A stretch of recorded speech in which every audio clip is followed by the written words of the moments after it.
आज हम उन पेशेंट्स के बारे में बात करेंगे जो अक्सर ये कंप्लेन करते हैं कि इंटरमिटेंटली हमें गले में खराश महसूस होती है, कुछ इरिटेशन रहता है थ्रोट में,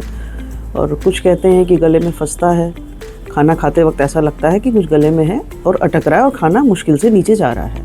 ऐसे पेशेंट्स में जब हम क्लिनिकल एग्जामिनेशन करते हैं, उनकी डिटेल हिस्ट्री लेते हैं, तो उनकी हिस्ट्री भी ये रहता है कि जब ये बताते हैं वो कि हमें स्टमक की ब्लोटिंग भी होती है, पेट भी फूलता है, खाना डाइजेस्ट होने में प्रॉब्लम होती है,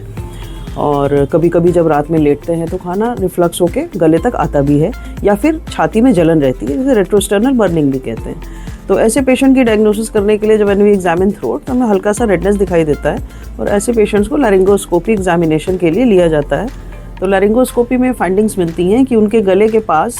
जो सांस की नली होती है, सांस की नली और खाना खाने की नली एक जगह पे कॉमन होती है, वहाँ पे जो स्ट्रक्चर्स होते हैं उनमें थोड़ी सी सूजन आ जाती है। उस सूजन की वजह से जब पेशेंट सॉलो करता है तो उसको ऐसा लगता है कि कुछ अटक रहा है,